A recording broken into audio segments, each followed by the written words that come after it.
it. We did it. Yes, we're having fun on, was it just today? Retrograde? Yes. What is today? On the 11th, on Tuesday. We had a Jupiter retrograde on Tuesday, and then on the 9th, I believe, was Mercury in retrograde. Mm-hmm. So the fact that you can see us and hear us at all is a miracle. It's amazing. Thank you. And you can't see this, but you're also sitting on a green chair around your table. So welcome. Yes, so good. All right. And for our very first episode. Yes. For our very first transmission in this format, anyway. Oh, I love that. Right? Yes. We are going to talk about, we are Medicine Women Alchemy. That's right. We're going to talk about the word witch. Yeah, which is so important. Yeah. Mm-hmm. It's a good place to start. It's a good place to start because it was, I would say, maybe 15 months ago when we were deciding what we were going to call ourselves. And we were playing around with so many different words. And even medicine woman, it was kind of like, oh, are we allowed? Can we say, what will people, yeah, right? All of the things that come up with the programming that's been put out there of trying to keep people from reclaiming power. Mm-hmm. Right? Mm-hmm. Yeah. Yeah, and like the fear of sounding too spiritual or too woo-hoo or like not being taken seriously, using these very serious, beautiful words, actually. Yeah. Right? And then it brings up all this, cultural appropriation. Right. What traditions and what training are people allowed to use certain words? That's right. Even to say like to be, shamanic, like a lot of the work that we do is shamanic. Absolutely. Can you call yourself a shaman without the training? Like it gets so, but even with witch, have you done, a lot of people ask, well, have you gone through, like, did you walk the path? Well, that's Wiccan. It's not necessarily like a blood, born or, just, I would say, intuitively knowing that you are a witch, and witch just means healer, really. Yeah, a wise woman. Not just, but it means a wise woman in tune with the cycles of the seasons. Mm-hmm. So that's what we're talking about. Yeah. Because, yes, choosing medicine women as what we were calling people in with.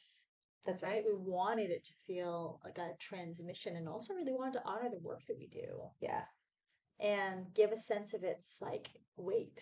Mm-hmm. Because there is weight to it, there is seriousness to it, as much as there's also levity and joyfulness and intending to be playful, right? And deep, deep, deep respect for the traditions that we've both learned in and our ancestral heritages as well. But medicine, like all of the tools that we use are the medicine.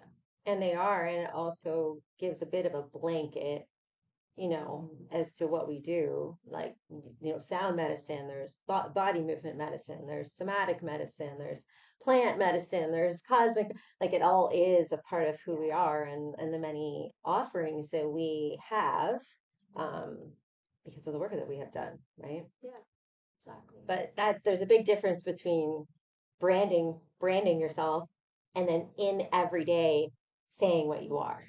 Yeah, exactly. There's like, even on Instagram. You do. Right. Well. Yeah. Right? Do lots of things, tend to dance around it a little bit. Definitely depends on who you're talking to and the audience that's there and how open you sense they are. Yes, definitely for putting that call out for the beautiful women that we've had the great privilege of walking through this last whole Wheel of the Year with. That's what we put it out as, is the Medicine Women Alchemy and this 13 moons of remembering.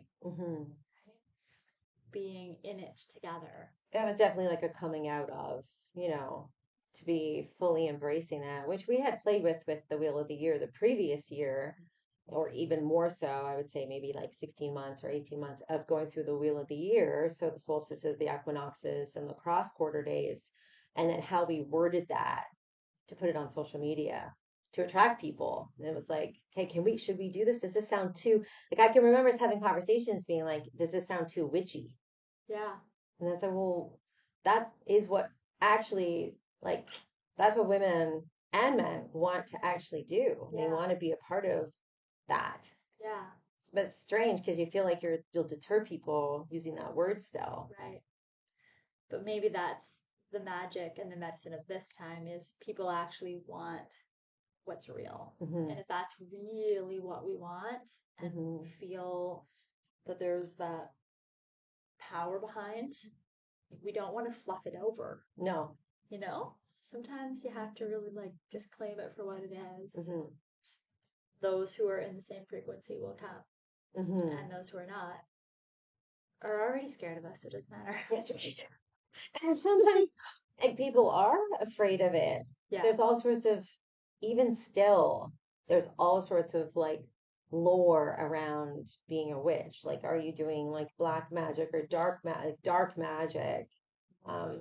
Working with like entities or calling in, spirits. Like, there are people that are still afraid to be in, certain proximity to the work that we do for fear that something bad will happen. They'll have something come in and attach to, like, all of this stuff is just made and was put out so that the deep healing work would be hidden from those who need it.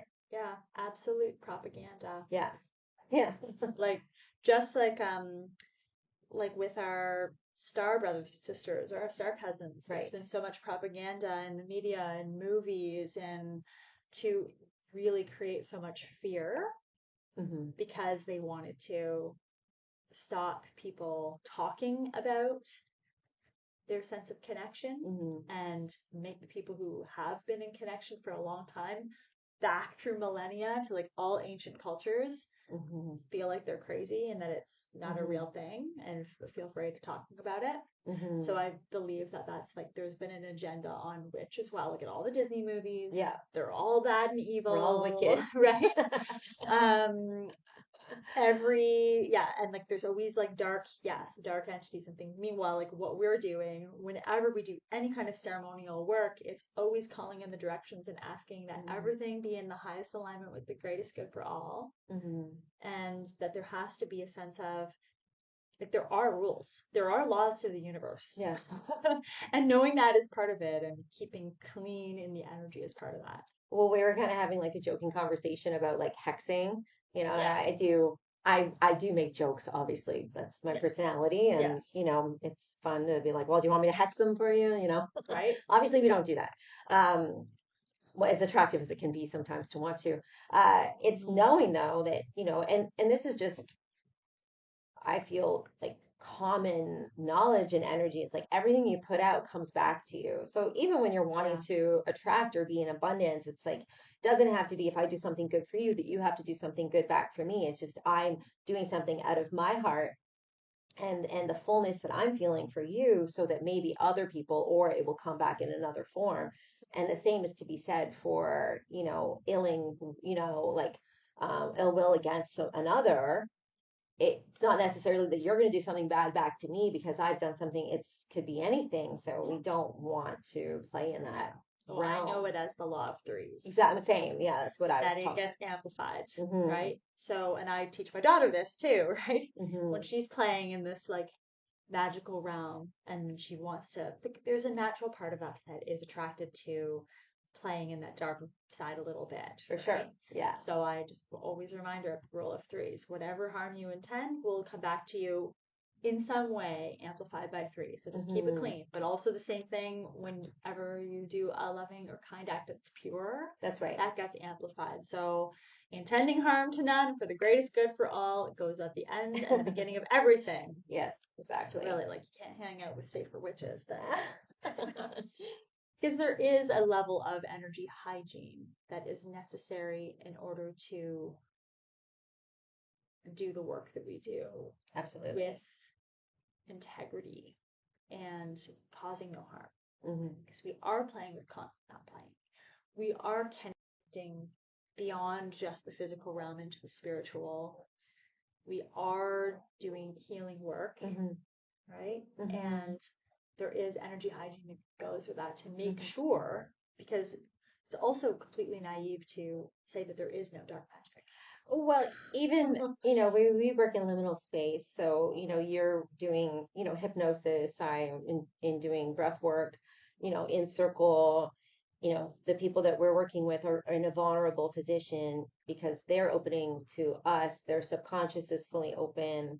They're in an in-between place. So everything we speak, the casting good spells, everything we speak is, available to them on such a broad level.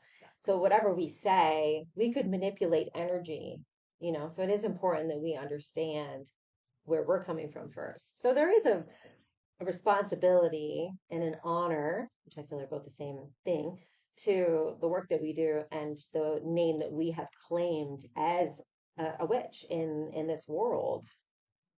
And to be able to say that and not feel the pushback of like, oh, this could be something bad, because it's not something bad, it's something beautiful. Something beautiful. Mm-hmm. And then it doesn't have to belong to any particular dogmatic tradition. Right. Because we are healing ourselves of those old stories of dogma, that things have to be in a particular tradition where somebody's holding power and telling people how it has to be in order to be authentic. I mean, I'm definitely a recovering Catholic. I grew up in that. I believe that's probably a fair amount of what drew me into the sense of ritual and beauty, because like there is a lot of ritual involved in the Catholic Church, but also what drove me very far away from that dogmatic way of approaching to the divine, that there's somebody as an intermediary. Yes. And to me, there's nothing more empowering than not me saying, I'll connect to the divine for you. No. I will hold the space and guide you into where you can access the divine yourself. So that there's a quote about medicine woman. The medicine woman isn't here to heal you. Like, we're here to walk with you through consciousness, through the dark times, through those initiations that life brings, to help you find your own wisdom, light, power path. Right? Because to be truthful too, it's like we don't come to this path, we don't come to this place after having like a lifetime of rainbows and unicorns. No. And that's part of it too. Yeah. We can joke about the dark because we've a lot of dark times and like healed through them and put power in them too, right? Well, and I love that idea of, we are here for not just, but the transitions of life for someone as a, woman working in a healing modality. I'm not even fussy on using the word healer, because that implies I have something that only I have that can give you, so you're better. The whole point is that we are shining a light, holding a mirror in a time where the other would feel low or scared or, alone, so that you are re-empowered and re-remembering who you are and where you've come from, coming back to self, which is the difference between receptive, I'm going to use these words instead of other words. Masculine, feminine. Yeah, or like patriarchal, matriarchal. A receptive modality versus a more active modality. Yes. Which would be, I am, the one that you're coming to, and I will take care of you forever. Right? I am not the source of healing. No, you are. We know. You're the source. Source is the source of healing. Exactly. Yeah. And yes, sometimes we need mirrors. Sometimes it's lovely to allow ourselves to receive the support and that mirroring to our own goodness. We need each other in the dark times sometimes to hold the mirror and to lift up the hand and say, I've got you and you're not alone. And that does help us remember, because part of the issue is like a crisis of separation. 100%. So even just in that sense of connecting in a non-judgmental, loving space, that no matter what is going on, you're not alone and you're not the only one who's ever had that experience, is like, just that helps you connect with the divine, just knowing that there's someone who is gonna hold space for you with no judgment. And I mean, we're all on different parts of the same path. So of course there will be times where someone will need us for something very specific, be it a cord cutting or energy clearing, or things that are sort of outside of the realm of maybe someone's everyday life. Yeah. And a lot of people are afraid to, even everyone can do the work. It doesn't, like, you can get some salt or, get an incense stick, and like your own words are the strongest spell you'll ever create, as opposed to us saying what. But, it does happen that every once in a while someone needs something, and you find your wise women in the community. This is like a tale as old as time. Yeah. And there is some ancient wisdom that's in Yes. many, many traditions that where two or more are gathered in the name, right? Yes. That comes even from the Christian tradition that we do have an ability to amplify when we are gathered in common intention.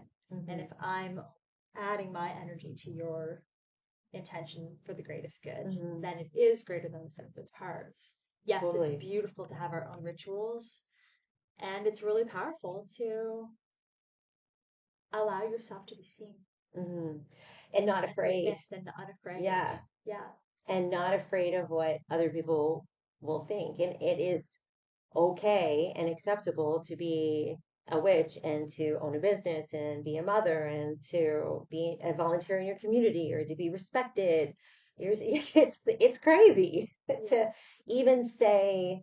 I mean, for us coming from, like, let's go down, like, get it to the basic ground level, yoga teacher and professional astrologer. We'll just take everything else off the table because we have lots of modalities. But those are, I feel, things most people can at least understand the concept of. Yeah. Even those two things can get pushed back like on certain platforms. Yeah, that's to say, true. Like, I remember, offering in a bio for a group that I was a part of, which I won't say, but more like, low tier government, to be like, well, I'm a professional astrologer. It's like, well, how is that relevant? Well, it's relevant because that's what I do. Yeah.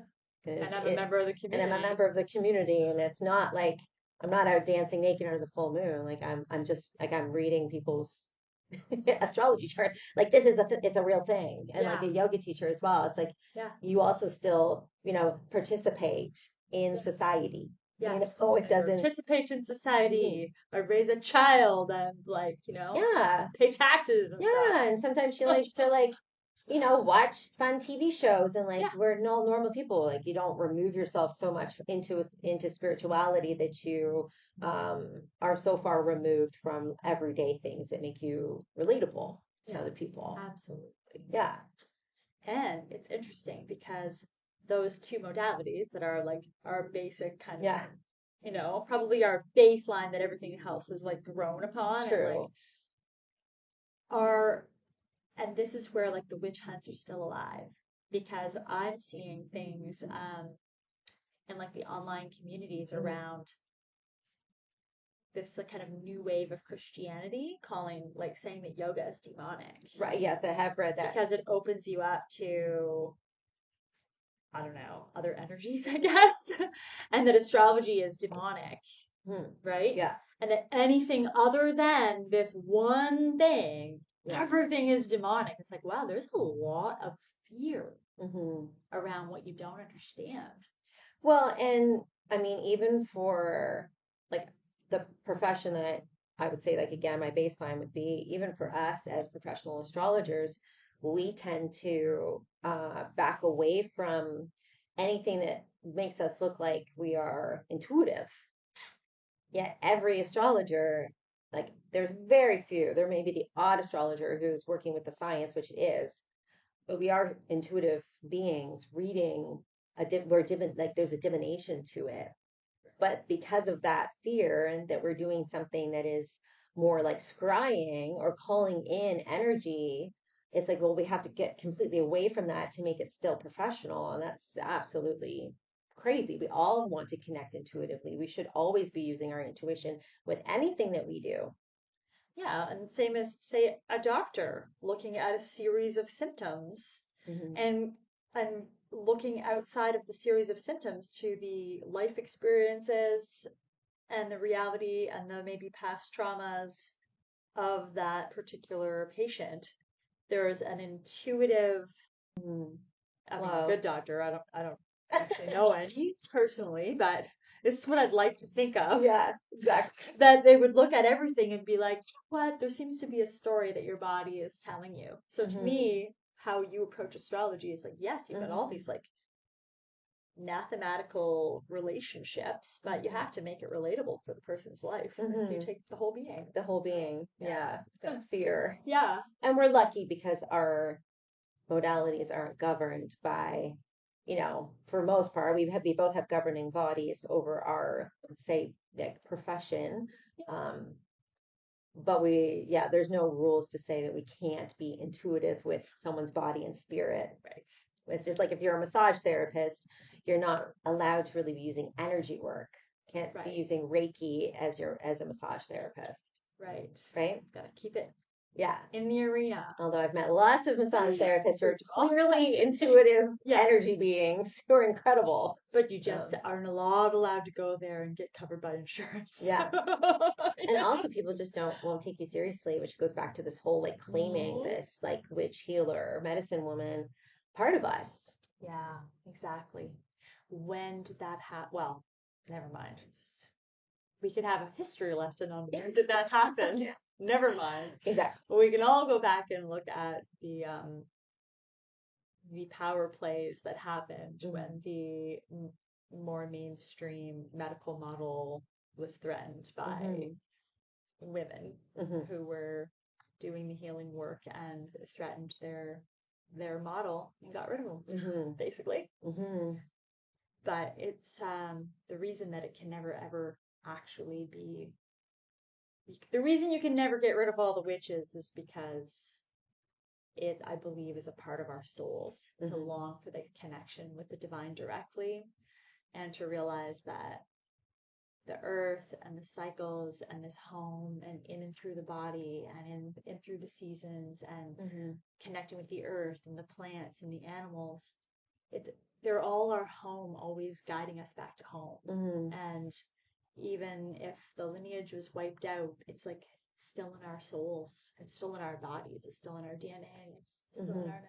As women, we understand this because it speaks through our body. Our body goes through the cycles that the seasons go through, the same cycles. Life and death is the same thing as our menstrual cycle.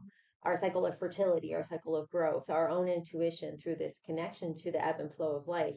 And it's not that men can't be healers and all sorts of things, and of course they can, but there is a call to that feminine wisdom that is so needed again in this timeline that needs to come back. And that's why, as much as it may not seem like a big deal to claim and say, well, I'm a witch in a community, it actually is a really big deal. And it opens the door for people to find you and for us to be that like light in the tunnel for a moment, And for other women to see themselves in that. Because just shining the light of this is who I am, this is what I am, and I'm unafraid. We have no concept of that, how far that ripple goes in the pond, for people to feel seen, validated, not alone, right? To like embrace parts of themselves that maybe they've been taught to push away. Yeah, it's beautiful. So we've got, through this last wheel of the year with our 13 moons dance through the year together. It's like, from the beginning to the end, the strength in claiming power has been so amazing to see. That there's these women really stepping into gifts they always had, right? But remembering and knowing that it's safe in that sacred circle to claim what you are and to shine and to be less afraid in the outer world, to just be in that authentic expression. And continue to inspire outward. Yeah. Fractal. The fractals of awakening to the universe. Yeah. This has been beautiful. Yeah, I feel like that was a pretty good windy chat. I agree, and we will continue these. Yeah. Oh yeah, we have so many things to talk about. We're gonna leave it there for this time. Love it. I love you. Thank you. I love you.